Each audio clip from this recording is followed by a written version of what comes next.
continuous basis. Data quality, privacy, data quality. Now this system provides us with more innovative, out-of-the-box type of tools to deal with a number of data structures. However, we are still constrained that we need to work collecting the data, but within the constraints set by the regulatory bodies. Finally, people, we used to have subject matter experts in trade finance, investigation, whatever. Now we need to combine the technical aspect of that to make sure that the investigator can build a case without having the detailed knowledge of trade finance or with this particular subject matter expertise. Thank you.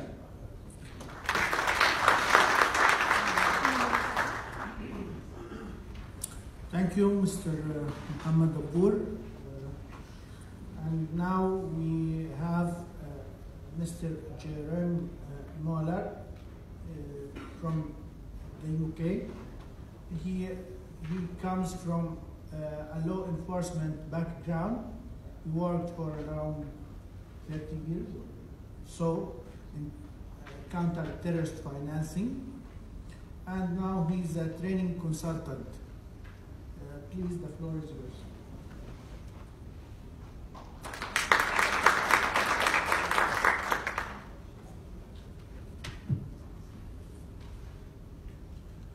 Good morning. Just a couple of things to begin with. Thank you very much to the organisers for giving me the opportunity to come and speak to you. It's always a pleasure to come to the region. And also can I add an apology in that English is my only language. I look around the room and most of you are not needing translation because you're bilingual at least.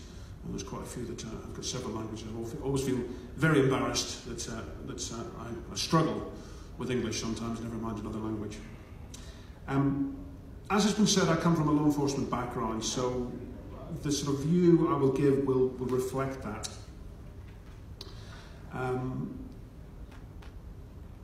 The headline there, we're looking at advanced technology and compliance.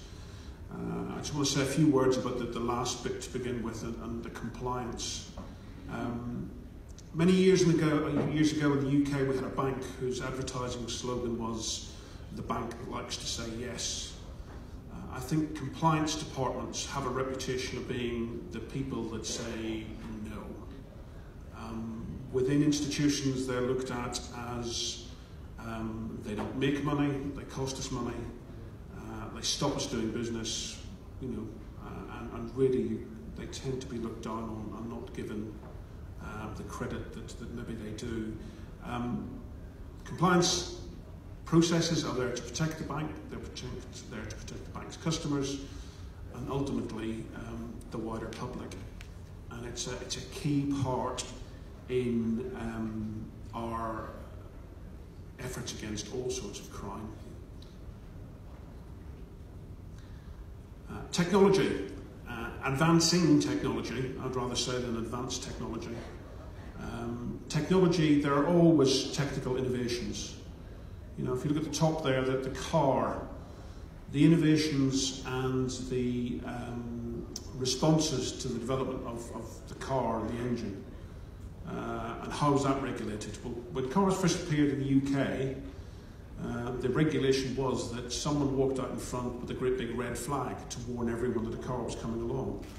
As cars got faster, so that's not practical, we go into having requirements for people to pass driving tests. People need to register their vehicles. People need to abide by the rules of the road, and so on and so on. So the innovation in technology there was kept apace by the regulation and the legislation around those. Other innovations, you've got a picture there of wireless telegraphy, you know, that big thing at the turn of the last century. Communication, the difference that makes. Well, we've come a long way from that if we think of the internet age and so on. That photograph is actually of a Western Union office. What's Western Union doing now? You know, they've kept pace with technology, they've moved on, as has the regulation. And the internet is the big thing. The internet is developing, what it's going to be used for is developing. To a certain extent, we will always be playing catch-up in terms of regulation. But we just need to need to ensure that we're putting in the most appropriate methods of regulation for the problem that we're facing. What do we see and how can technology be used in terms of controlling or assisting in AML and CFT work? I think, as has been talked about, the major thing is data, big data. Now, the one that catches my mind really is the bit at the bottom, customer onboarding, KYC. Always talked about, know your customer. 20, 30 years ago in the UK, people that worked in banks actually knew their customers. They knew who they were, they probably lived in the same communities, they spoke to them quite frequently, they worked, they would shop in their shops and so on. They knew their customers. That doesn't happen now. In the UK, I think every couple of months we hear from one bank or another are closing down more branches. We are increasingly becoming an online culture. And people don't know their customers. We know their data, and increasingly we're getting more and more data. As an investigator, that data was fantastic. Working on counter-terrorist investigations in the UK, I don't think there was one in the last 15, 20 years where financial information didn't play a key part at some point in any of those investigations. Because we're not a cash-based society, people need bank accounts. People were using their bank accounts. And that leaves a lovely audit trail for us to follow through and pick up on. And that's another point there, is that all these innovations have audit trails. The biggest problem that we'll ever get, I think, in terms of financial crime is cash, because there is a very, very limited audit trail. So as an investigator, I'm actually quite keen on people moving away from cash and I'm moving into some sort of online activity that can be audited. But how do we best do that? Big data, as I said, is one of those areas that we can concentrate on. The ability for computers to look at all this information and to sift through it, to make sense of it, to monitor, to report, to be involved in the risk assessment process. That data can do all of that. However, there's one sort of caveat I would put on that, is that there's a need to have not partial data, but the widest possible data in order to make that effective. If I think of my own financial circumstances, I've got my own bank account, I have a joint account with my wife, I have 2 business accounts, I have several credit cards. My own bank account I use for things in the UK, day-to-day activities. When I travel overseas, I use my credit cards. Everything for the business is run through the business accounts. So what you're getting in those different accounts and those different banks and financial institutions all see a different side to me. If you want a proper picture, you need some way of bringing that all together. Now, young people today are prepared to photograph what they're having for lunch and make that public. There is a lot of data out there. So how can we bring that all in together, and what's the best way to manage that data and to use it, as I said, as this big data so that it serves the purposes that we want? I think that's one of the big challenges we're going to have in the near future.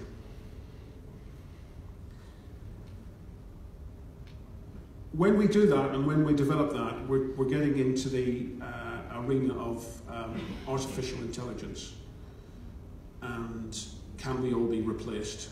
I don't think we can. I think that's not going to happen. At the end of the day, some human is going to have to sit there and make a judgment on things before it gets reported on and so on. So the data aspect is very important. Computing and what computers can do is very important, and that will develop. I'm reminded of a film, Spider-Man. There's a part in Spider-Man where someone says, with great powers comes great responsibility. So with great amounts of data comes great responsibility. What do we do and how do we regulate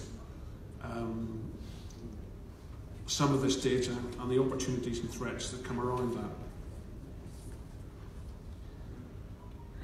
In the EU, I can say that at the moment, coming from the UK, we have what's called the General Data Protection Regulation, which is relatively new, which is looking at all this big data that individuals and organisations hold. And part of that is around the security of holding that data. I'll just touch on a brief example here, and this is the case of Equifax, one of those big international credit reference agencies. It had a data breach in the US, 153 million US records, names, addresses, telephone numbers, things like that. In the UK, 15.2 million records, over 600,000, including the names and so on, but also had the telephone number details. I was one of those that had my details compromised. In around March, April last year, I was running some training overseas. I was in Africa. I came home and I landed, and as normal, I switched my phone on and it doesn't work. I get home and I log on and I've got all these emails from the bank saying people are trying to move money around from your account. My data had been accessed as part of that breach. Someone had started to move money around my various accounts and then take the money from there out to money transfer agencies to take it elsewhere. So that's what the compromise did. That data was obviously sold on the dark web somewhere. Someone picked it up and tried to steal all that money from me. On the good side, the data, the big data that the bank held, were able to identify that this was very unusual transactions, so they were able to stop those transactions taking place, so that I got my money back. The money didn't disappear. As I said, there are great responsibilities which comes with holding all this information, and the regulation in the EU and in a number of other countries is that institutions will be fined. Equifax, in this case, got £500,000 fine from the UK regulator because of their lax controls on my data and everyone else's data that got compromised. That leads us to an interesting possibility. Someone goes into a bank and steals money and they run off. They call law enforcement will investigate that. Hopefully we'll catch the person concerned, recover the money. Someone goes online, accesses your bank's data, steals that data, and uses that to commit crime. Yes, you can call law enforcement will come along and they'll try to identify who's involved in stealing that data. But in Europe at least, the regulator will then have a look and say, you weren't looking after your data properly, we're going to fine you. So there's implications across the board. All this data needs to be looked after properly, and how are we going to do that? And what the implications are of that. I think also, and sort of looking a bit wider, is we need to work out where the threat is. Is it someone online in a darkened room playing on their computer? Or is it an insider?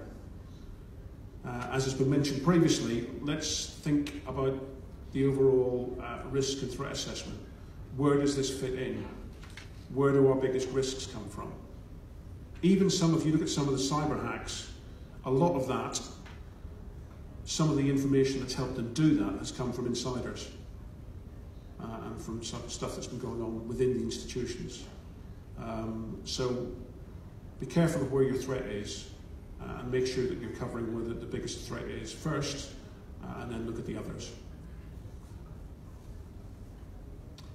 Thank you very much.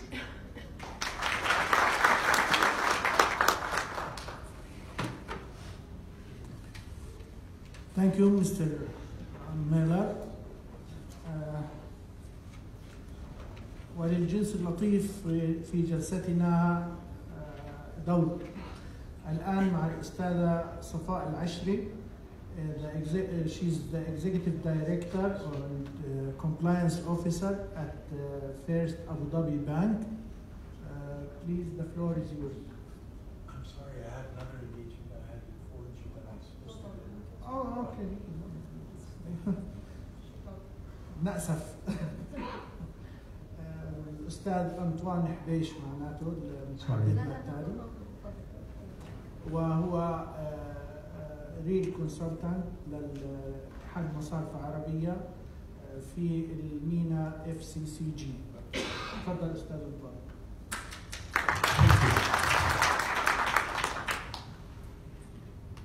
Okay, well, technology. It's all about how people behave, right? It's about getting the behavior. So, how can compliance understand behavior?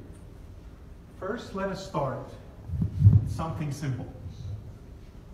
What's going on around the world? What's the behavior? If you put it on a timeline, it makes it a lot clearer of how we got here.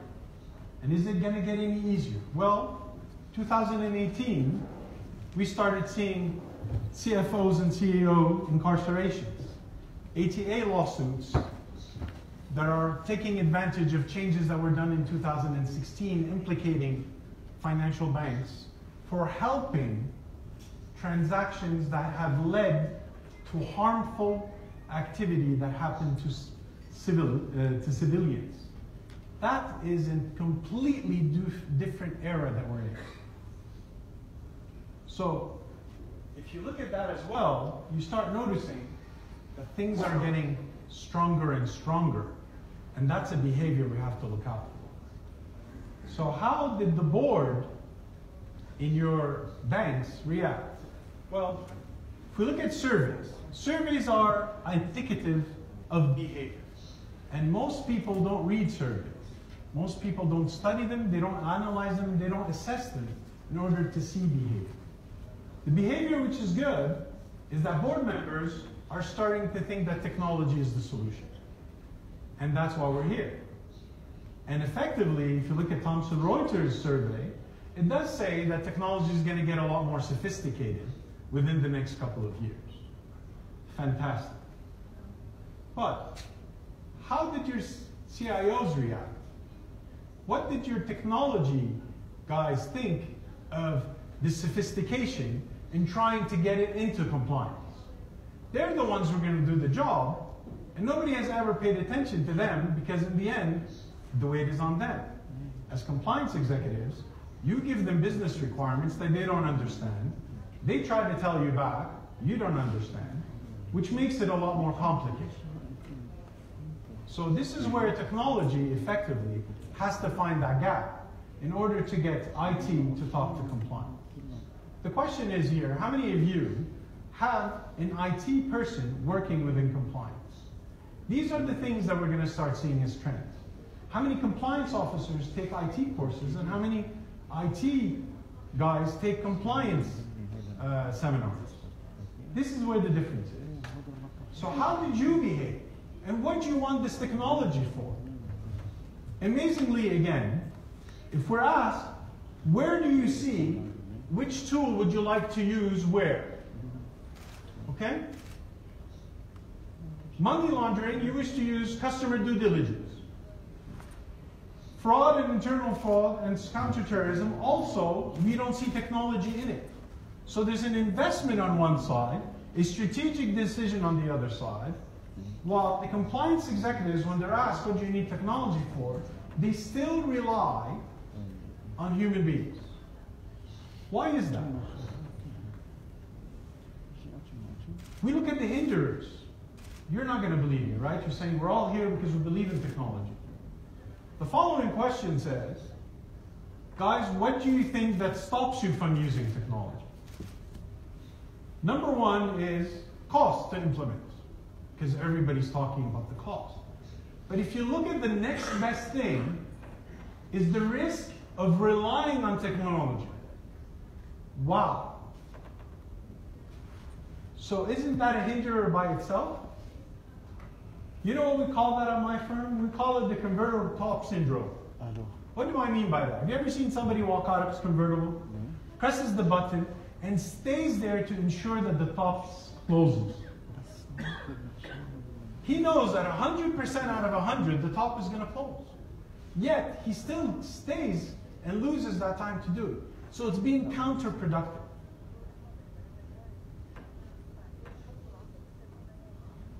Even more fun. We're using this data, and everybody's talking about it, trying to connect behavior of criminals. While every single survey is saying that criminals are going towards legitimate activity, using legitimate people. So how are we going to capture that in technology? These are all questions that have to be answered before we get overhyped.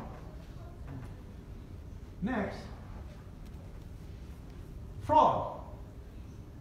We think fraud is towards the clients, and technology is using fraud towards clients. While fraud effectively is internal. Almost every fraudulent survey states that fraud happens from within. And MENA is on top of the list, and fraud internally from financial organizations is also on top of our list. Will you be using technology that way? The only reason I'm talking is not to trying to sell you systems or advisory services. It's trying to put a behavior in the right process. And this is what is expected from seminars such as these. Last but not least, sorry there's a problem between both versions. Last but not least, the impact of technology on organized crime. We have to know what criminals are doing for us to be able to assess the right technology that we're going to be implementing. This is the Bayer logic. Looking at Europol, these are the main tools utilized in the future by crime, organized crime. Number one is logistics, transportation, and the way things happen. Now with DHL and talking about drone transportation, all these things are facilitated. The number one carrier of drugs in the United States is soon going to be the post office. Number two, nanotechnology and robotics. I will skip that because that's a lot more complicated to get into. So I'll just, talk about data as a commodity. Data as a commodity is linked directly with the other one. Data as a commodity, we're talking about cyber theft and all these things that all these gentlemen that we all know about. And protecting it is an entire new industry. But nobody forgets about e-waste. What happens to your old phone? What happens to your old computer? What happens to old servers in financial organizations? How are they disposed of? Most people remember that when you take the files of customers after the 10-year period, you bring in a very specialized company that has security guards and disposes of paper on site with multiple people standing there. Most organizations don't have an IT disposal process. Economic disparity in the EU. Organized crime is going to be looking to become an employer. So, will technology help us in that one? Increase of competition for natural resources. According to Europol, organized crime is going to go towards becoming a broker of natural resources. Proliferation of virtual currencies. I think you've had enough of discussions about bitcoins and stuff like that. However, this is where I'm going to get to. Is you're going to find new ways of doing it outside the grid. They're going to go towards utilizing places and countries where demographics are to their advantage. In Europe, for example, organized crime is going to start attempting to lure in older individuals without their knowledge. Transportation and logistics is on top of the list. So, anybody who's in banking knows trade finance is on the boom. Talking about trade-based money laundering, right? However, if I were a thief, where would I want to be? Let's look at logistics in the Arab world. This is our score from the World Bank on logistics, how good we are in the Arab world. Logistics includes customs, ladies and gentlemen. So while we are protecting the financial sector, the transactions that are being done, organized crime is going to start shifting towards customs because we're incredibly weak. Jordan, for example, scores 2.49 on 4.23, which is the top, which makes it in the danger zone. Every single one almost, other than Qatar, Palestine, and Oman, Kuwait or Bahrain, we stop at Bahrain. Things might start going. So you're thinking cryptocurrency is the future? Yes, it is. But interim, there'll be something different than cryptocurrency. And it's not going to be cash. Because believe it or not, the Americans have found a way, when disposing of US dollars, specifically in Iraq, for example, they actually have the numbers of the US dollars that are printed there. And they could follow them easily. However, there is a trend that Mina Fatif had discussed in 2013, and my company found that there might be something there. And it's going back to the Stone Age, diamonds. Since our customs are low, diamonds are easily transportable, non-traceable, can be detected by dogs, and guess what? Their price has been on the rise until 2016. There was a drop between 2016 and 2018, but it's back on the rise. This is the new commodity. So we're forcing organized crime to go somewhere else in the interim until they discover a way to take advantage of technology. Last but not least, look at the trends in gem importation. Importers, the top 10, US, India, Hong Kong, Switzerland, Thailand, France, and China, which are major banking hubs.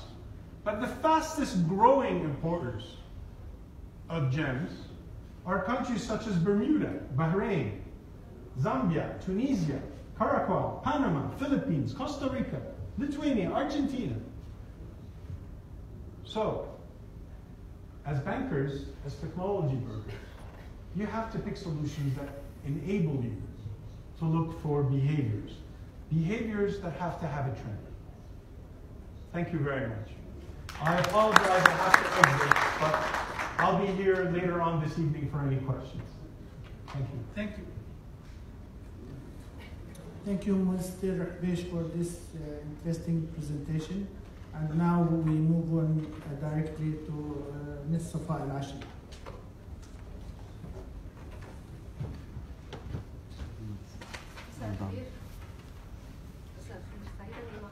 النهارده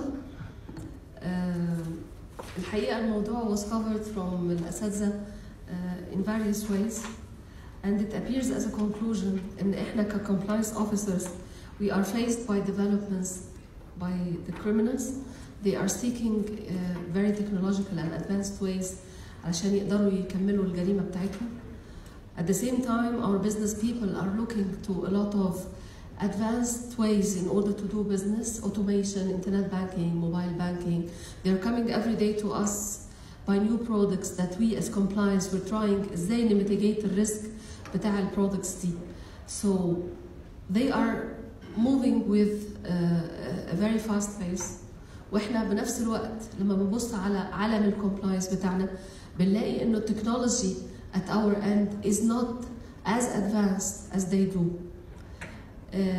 الحقيقة في مؤسسات كتيرة فكرت في الحكاية دي, and they did a lot of surveys and questionnaires, and they looked at it from several aspects. So KPMG, for example, in 2018, they did a survey amongst 206 compliance officers, and they asked them about automation and their views. And half of these compliance officers thought that they are still in very primitive way towards الautomation, وشايفين ان هم محتاجين plans قوية جدا علشان يبقى في automation في عالم الكومبلاينس. Dow Jones, Swift as well, they did some surveys on same aspects, and they made like a global AML survey. ولقوا انه 2/3 of ال AML professionals they think ان هم عندهم burden رهيب من الريجولاتوري requirements اللي جايه عندهم, واللي هو ال less automation اللي موجود في البنك. They also surveyed the other organizations, and the responses was that 57% said that they don't have enough and properly trained resources, and they have either obsolete and outdated technology or even they don't have. Accordingly, احنا كcompliance people, we need to think what actions we can do in order to automate our work, in order to help us in our job, which is really becoming very tough with the increase in the regulatory scrutiny. So automation يا جماعة would help us in what? Automation would help us to bring, زي ما الأساتذة قالوا, more efficiency, more effective compliance program, will help us to increase the productivity بتاعتنا كcompliance staff, will help us to streamline our compliance processes, will give us more transparency with our regulators, will enable us to give less mistakes or errors to our regulators, اللي ده بيحطنا in a very weak situation in front of our regulators due to managing very big data and the request to come out to the regulator with a detailed report that we may miss due to المس اللي حوالينا من الداتا الكتير اللي مش عارفين نمانجت due to low resources وفي نفس الوقت شغل كتير. حاجة كمان مهمة جدا ممكن الاوتوميشن يساعدنا. Regulators are putting more pressure. Audit being the third line of defense in our banks, كلنا أكيد شايفين ده, is putting more pressure on the compliance department. ودايما أنت بتبقى مطالب إن يبقى عندك audit trail to your actions. الautomation will help you to do this. لأنه لو أنا بعتمد إنه all my processes are manual, then how am I going to prove to the inspector coming from the regulator or to my colleague from audit that I did these actions in a timely manner and this is evidence for audit trail. So we should think on how technology will help us.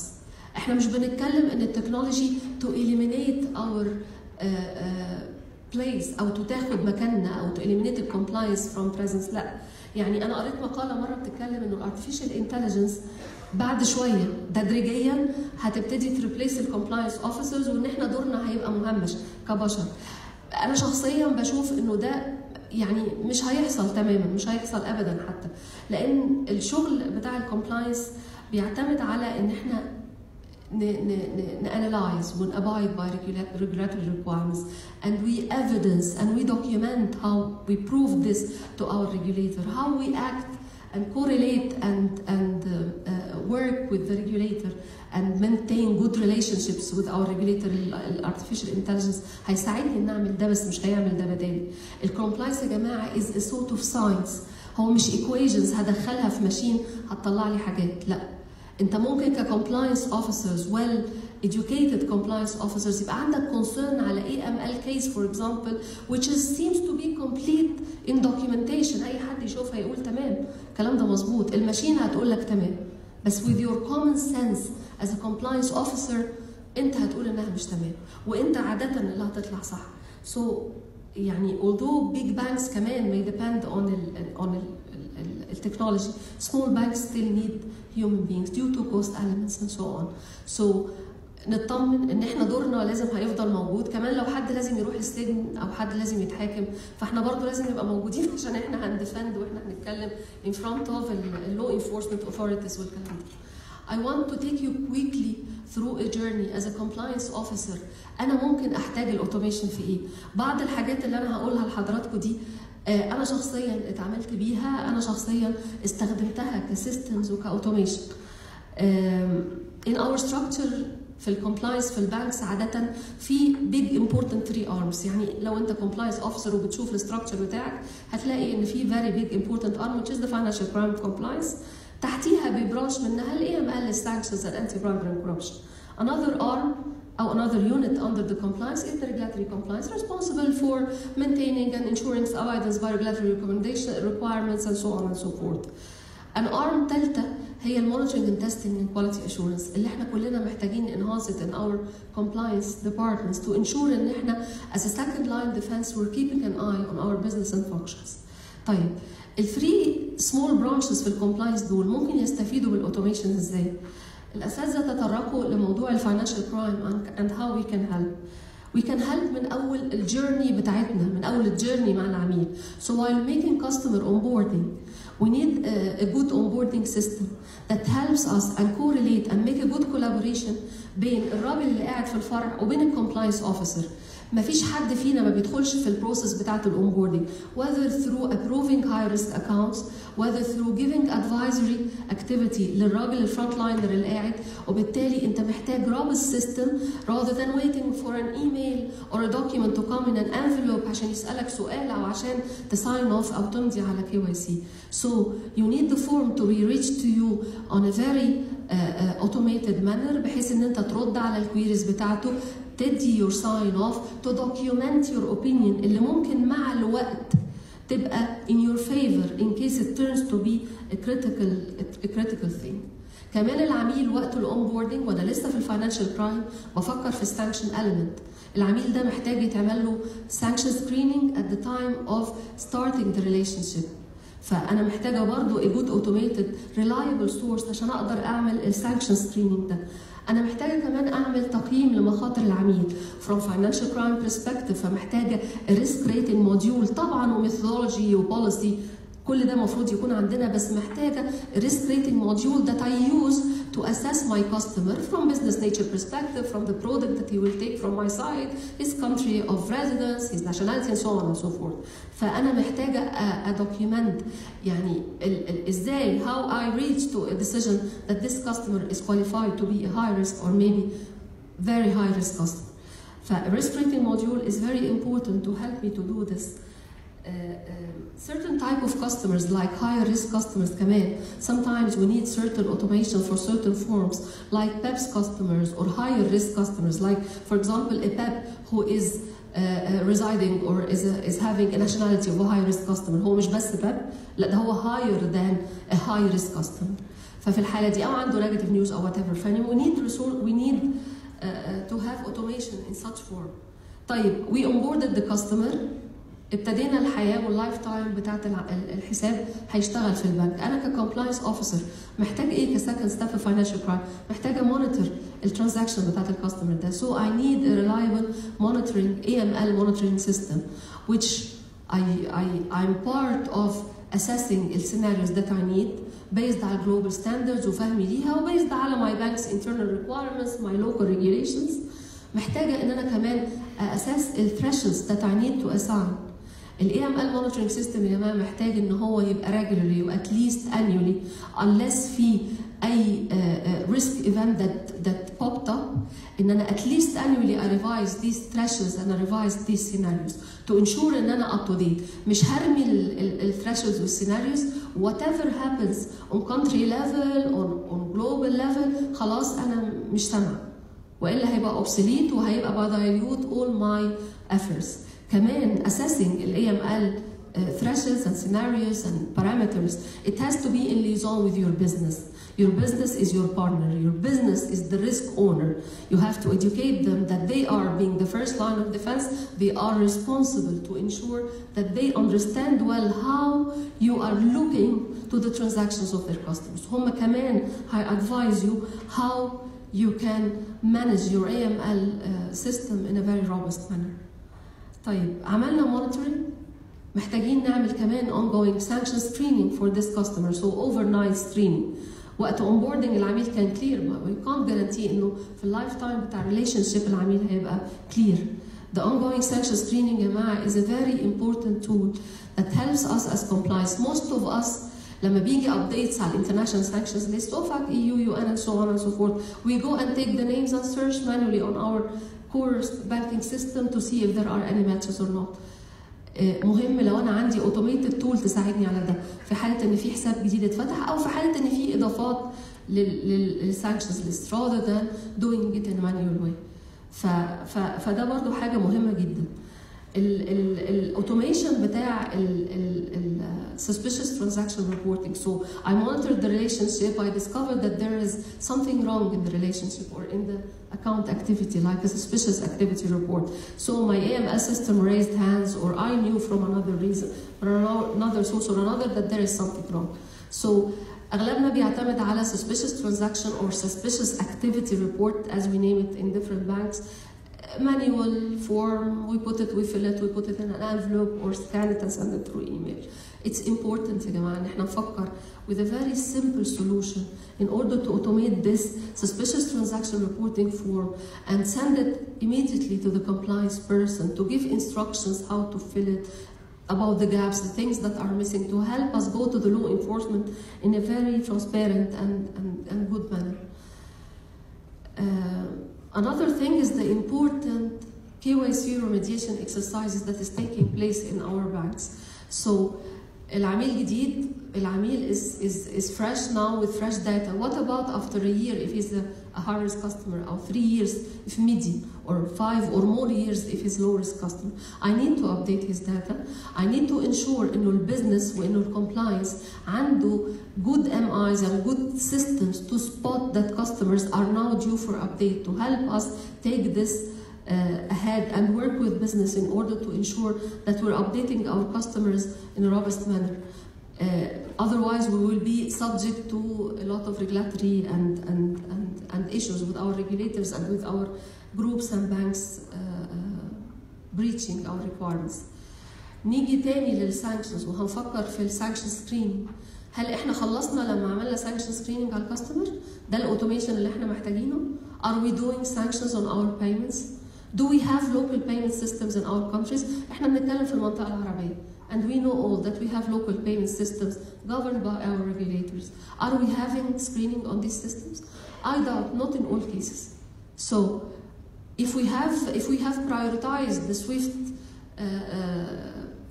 messages because of the correspondent bank scrutiny and so on, and we're putting the screening systems on these to avoid being catched by correspondent bank. What about the foreign currency transactions taking place in our countries in local and in foreign currency? What about the check clearing? Are we doing anything? I doubt, because we're doing checks in foreign currency, we're doing local clearing and payment systems, which we're not looking at any screening to take place. So we need to ensure that our payments are well screened. As a compliance officer, we need to look at the whole cycle of the lifetime of the account, from everything, from KYC, from transactions monitoring, from AML, from sanctions, from ABC. نبص بصة سريعة نشوف العميل في اللايف تايم بتاع الحساب ايه الخدمات اللي بتحصل له وايه الجابس اللي ممكن تكون موجودة في الكومبلاينس عشان نقدر نحدد المخاطر بتاعتنا. at least we need to escalate it and document that we understand well our risks and put plans in order to mitigate.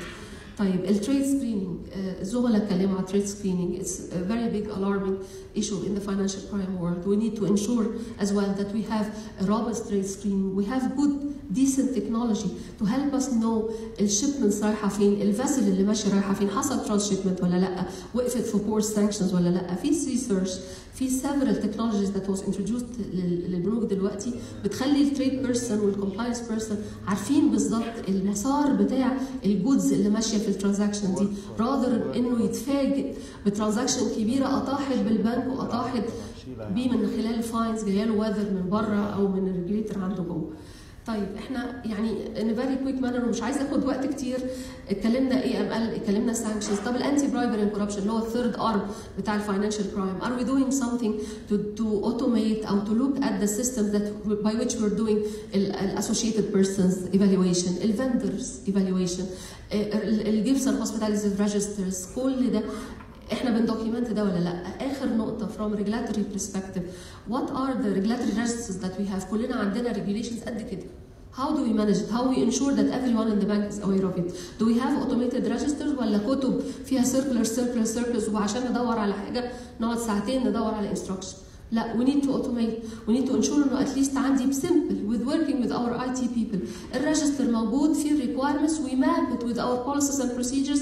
We come out with gaps and we ensure that we have at least a regulatory register that is comprehensive and published to everyone in the bank. كده انت خلصت دورك، اللهم بلغت اللهم فشل. كل واحد عارف الريجوليشنز اللي بتجوفر البنك ده. You have to safeguard yourself, safeguard your job and safeguard كمان قبلينا البنك. الارم الثالثه الاشورنس مونيتورنج اند تيستنج. You have to document your findings, you have to document اي incidents. This is for escalation and for good governance. So if there's an incident, if there's a fine, if there's a special inspection, I have to have an automated tool for which the compliance officer document the evidence دي انها تطلع للبورد بتاعه وتطلع للريسك كوميتي، اوديت كوميتي، وات ايفر. دي تولز مهمه انها تكون موجوده عند كل كومبلاينس اوفيسر علشان ما يبقاش اعتمادنا كله على ايميلز. والله انا قلت امتى وقلت ازاي؟ لا انا قلت والسيستم بي evidence. You get the MIs and you evidence what you did. الاوبستكلز towards automation كلنا عارفينها. البور داتا اللي عند بعضنا في البور بانكينج سيستمز بتاعتنا. الكوست elements. الاكسبيرينس people that could utilize these softwares and how we're advanced in knowledge to help us use these softwares. كل دي حاجات يعني قد تكون obstacles. ديالوج اللي لازم نفتحه مع regulators for data sharing and to ensure that we're having يعني at least عقولنا ابتدت تتفتح اكتر ونبتدي نشير مع بعض الداتا بصوره اوضح وبعض كنترولز. a lot of efforts that we need to take. بس قبل ده كله محتاجين نتاكد ان دورنا مهم جدا، دورنا هيفضل موجود. بعتقد انه بعد اكتر من 20 سنه شغل في الكومبلاينس ما اظنش انه اي اوتوميشن في الدنيا هيريبليس اس، ولكن في نفس الوقت الاوتوميشن مطلوب. محتاجين ان احنا نقعد مع الاي تي بيبل بتوعنا نشوف ازاي بسمبل بروجرامز هاو وي كان ديفلوب ذس، نقعد مع المانجمنت ونطلب منهم كوست اضافي علشان نتكلم مع external vendors ونحرك الدنيا. Thank you so much. I would have يعني hope ان انا اقدر احكي لكم اكتر في القصه بس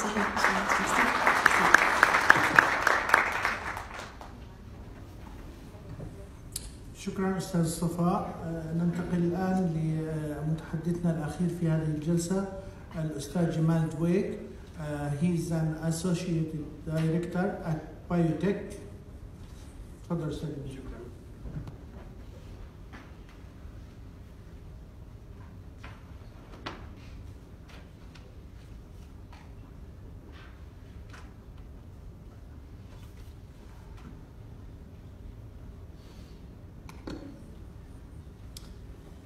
Okay, Assalamu alaikum and good afternoon everyone. My name is Jamal Dweik and I will be illustrating to you today in a very quick presentation how you can create an information platform that will facilitate you or will help you in your compliance. Before I continue on with what I want to talk about, I want to touch on what the panelists had said. I'll start with Mr. Mohammed Dabour. He said, and I'm quoting him, excuse me, Mr. Mohammed Dabour, he said, the key success factors, number 3 on his list, it was, if anyone remembers, he said data quality, right? Let's talk about what Mr. Graham Miller said. He talked about big data and how to process big data and the challenge. So he put the data in the core of a number of other activities. He said managing data and using it, that's key. So managing data. Okay, I'll talk about what Mr. Anthony Habous said. And this is interesting what he said. He said there is a gap between what compliance are doing and what information technology. He said that there is a gap. There's got to be some sort of a translator, kind of, if I want to rephrase what he said, between what compliance people are saying versus what technology, IT. All right, and I will also quote Mrs. Safa.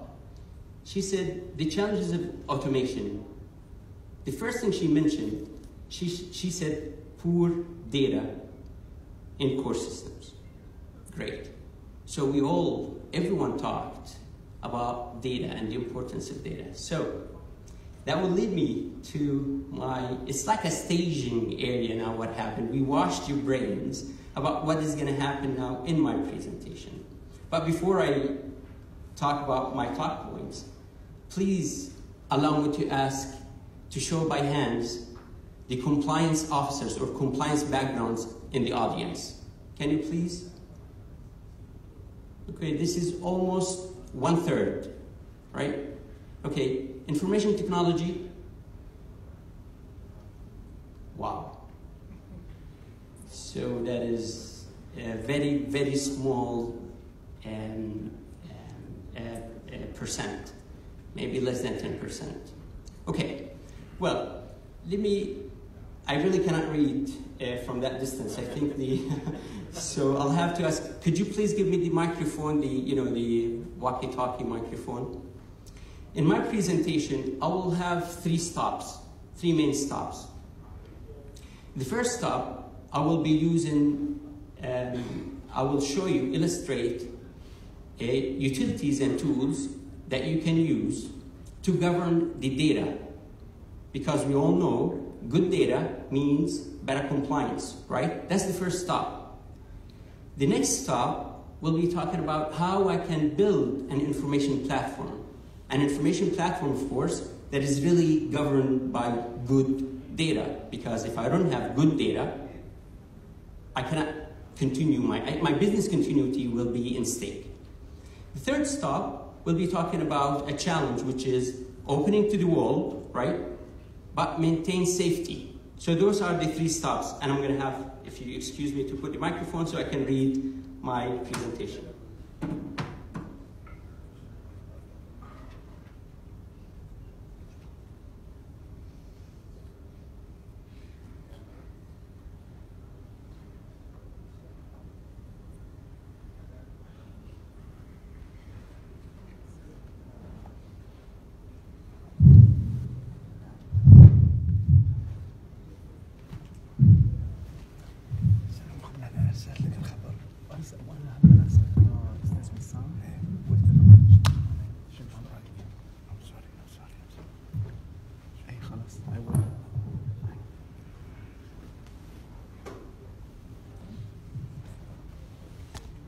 Okay.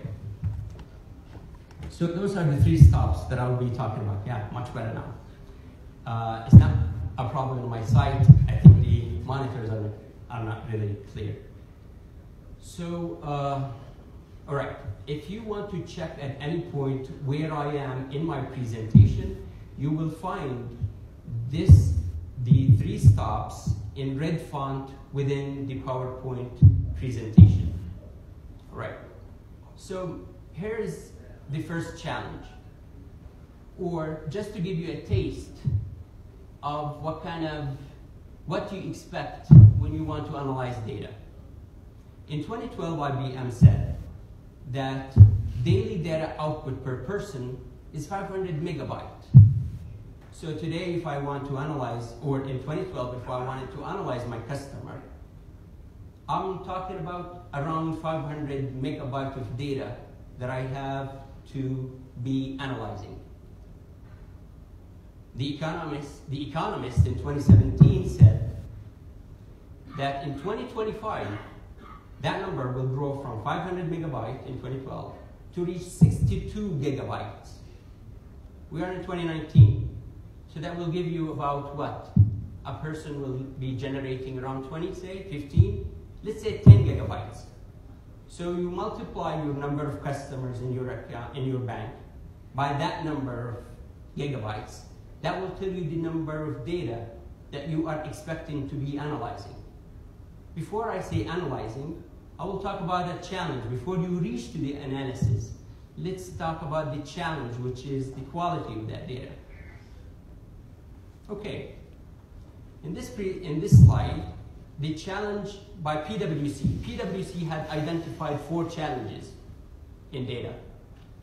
Challenge number 1 says complex data infrastructure. So the data has a complex infrastructure.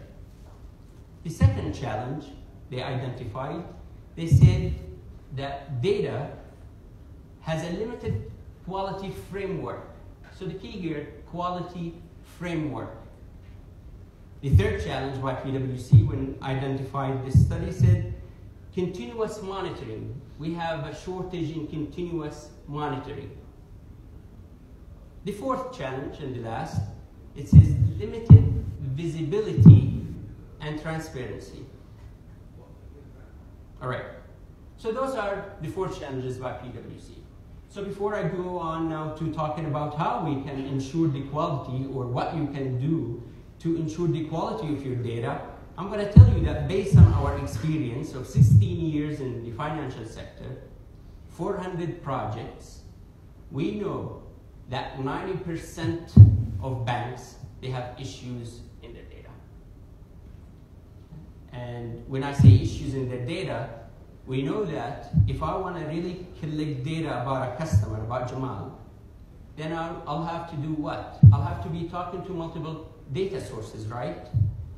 And the problem with talking about multiple data sources is that I will not have a single truth about Jamal. Jamal could have a telephone number that is different on one data source from a different data source.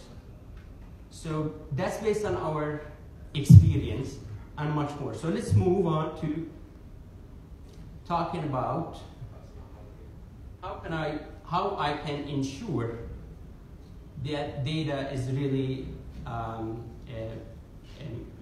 a quality data I have. And before I talk about this slide, I want to explain to you some tools in a very business terms of what tools and technology I can use to have quality data. All right. So in this slide, and here's a pointer, in this slide to the left, to the left of the screen, I have my data sources. Mr. Graham said there's big data. And Mrs. Safa said core banking solution data. So regardless of which data, regardless of what data I'm talking about, these are my data sources that I want to be utilizing in order to better understand or better be prepared for risk or better understand my customers so I can have my margins be healthy. Okay, so the data sources now will go through a journey. We called it Data Quality Hub. The Data Quality Hub here, I'm explaining 4 steps in it. And these are based on utilities and tools and technology that is available for almost all banks now.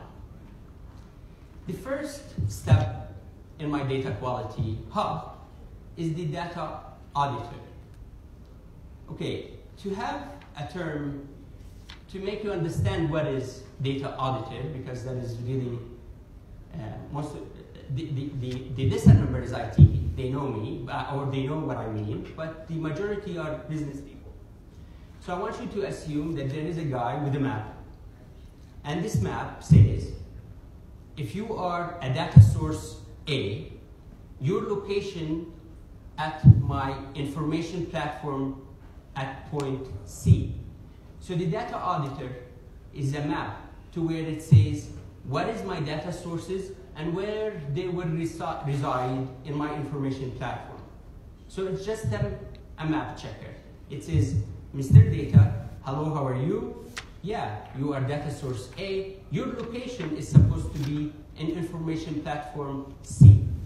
And it goes to the next step. So that's a very basic metadata check. The next step is GDPR and PSD2. This step, it will look at the data and will decide for you what information can be shared, what information should be encrypted, and what information can be read by teammate.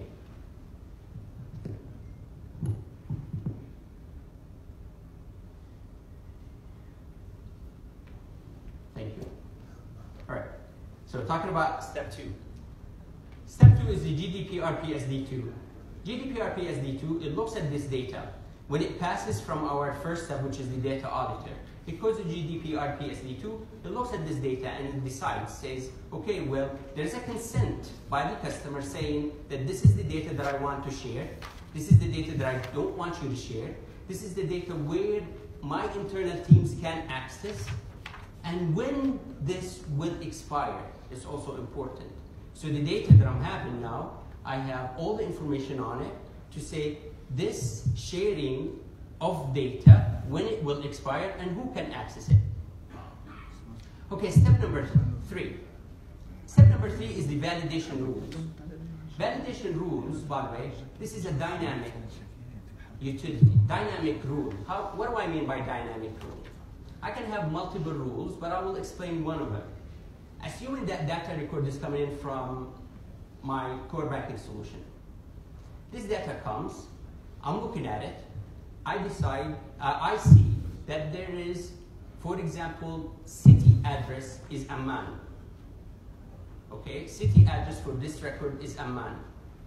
the dynamic rule, the validation rule, will say the telephone number has got to be, starts with an area code of Amman is 06. So if the address or if the telephone number, land telephone number is not 06, then there is a violation to the rule, and it will flag it that this is incorrect.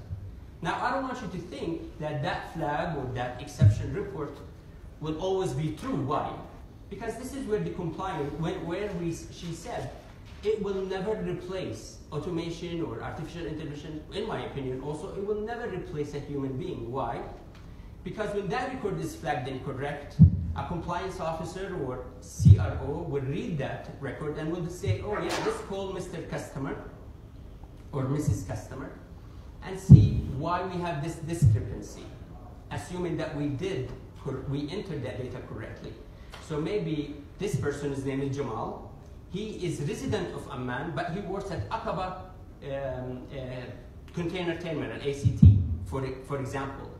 So at least now, by investigating by a human being, by calling that customer, now I know that this is a true 06 or not 06. Aqaba is 03. So this is a true case where he is a resident of Amman, but he works in Aqaba, for example. So I have added, by this investigation, by this flag, by the system, I have added another information to my KYC that was not even there.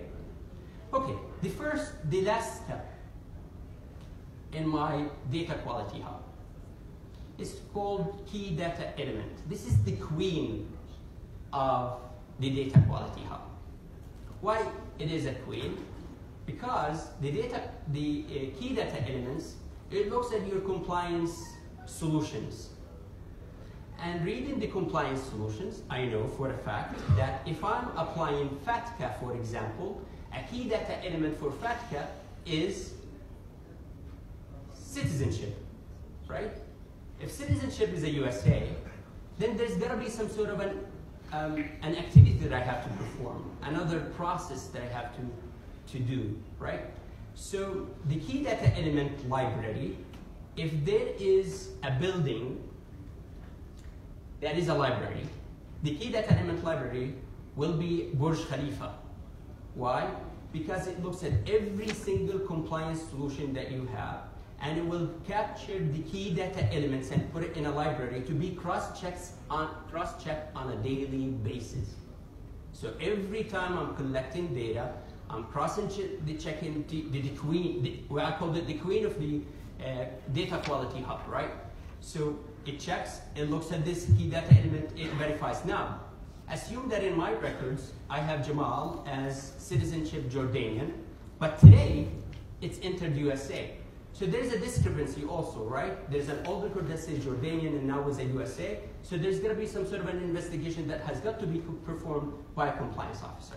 So by this basic 4 steps in technology, I guaranteed at least that the data is coming in from my data sources. It goes through this without human interference through this hub of ensuring that the data is really valuable data or correct data. All right, going back to my slide.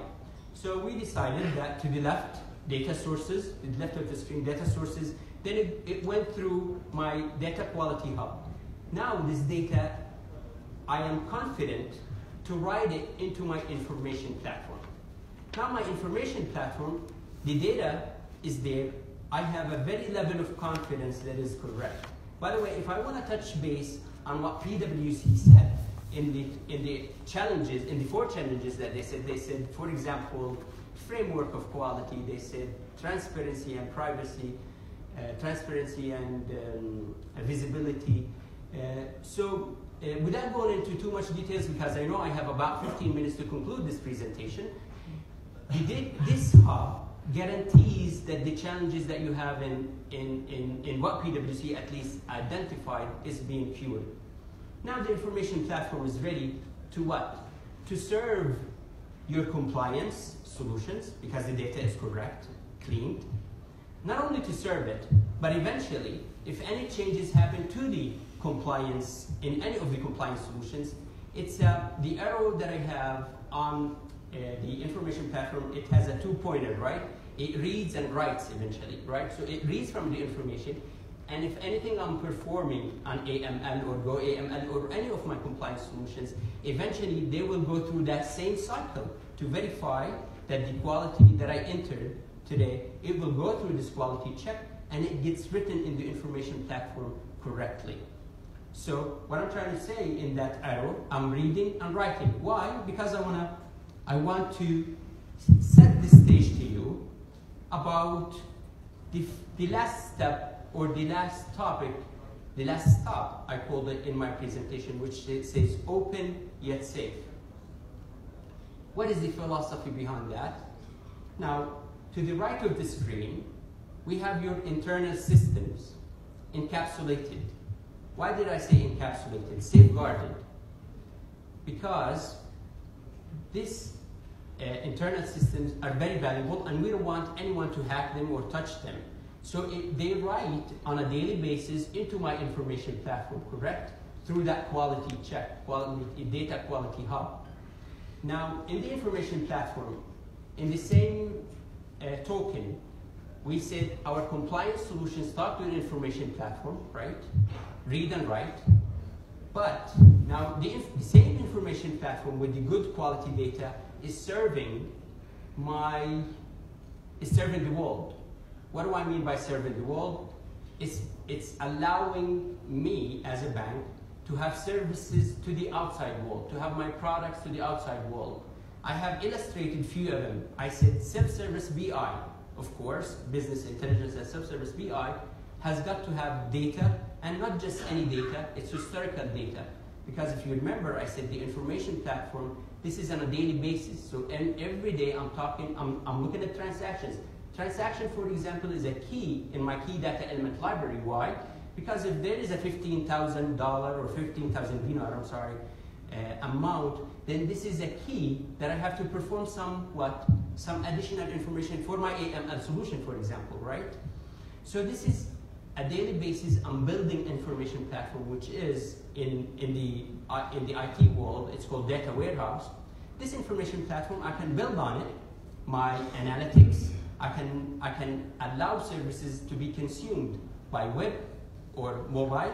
I can have API. What is an API? API is a way that I can integrate safely with any third party.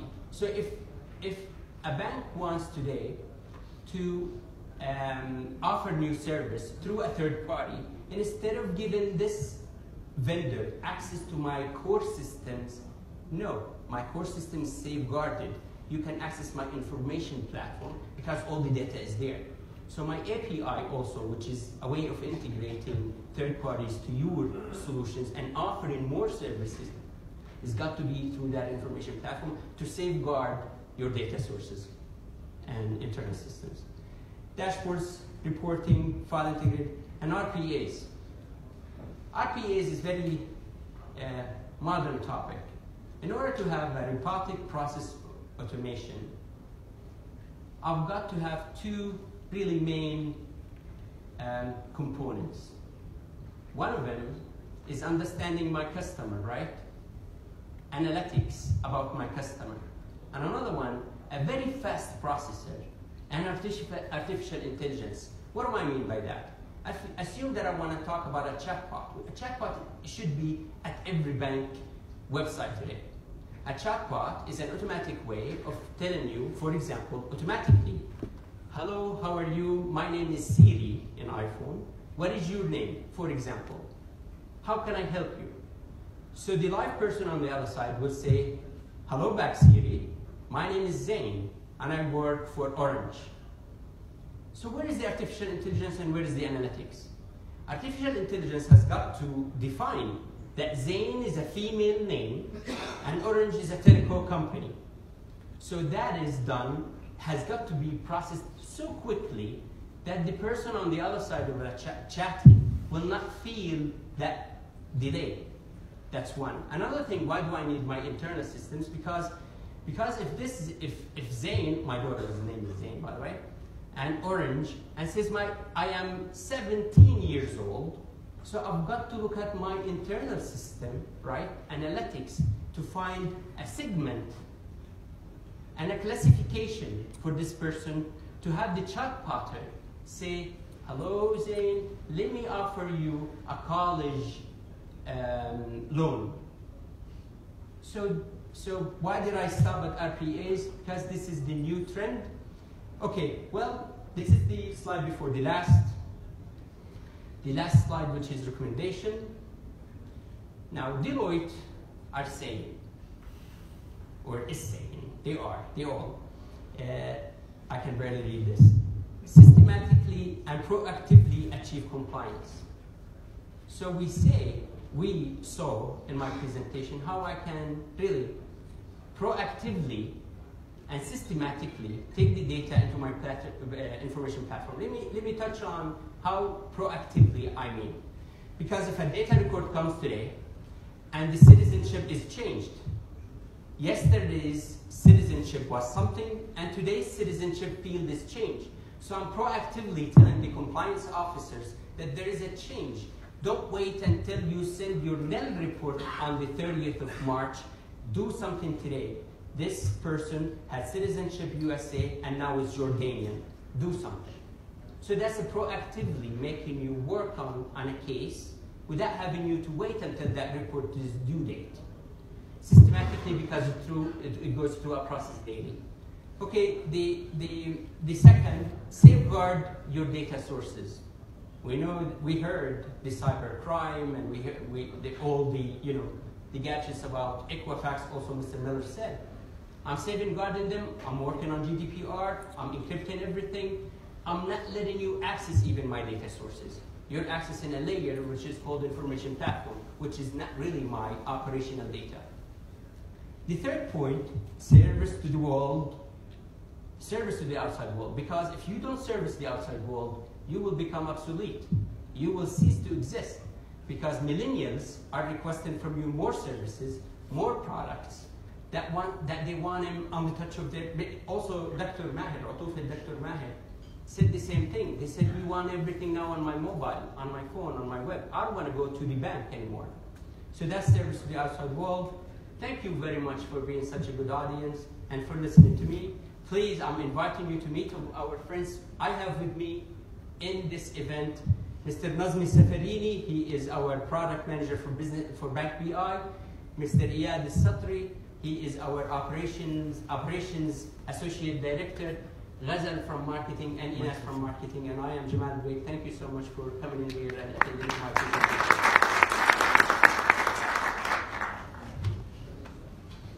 Questions and answers.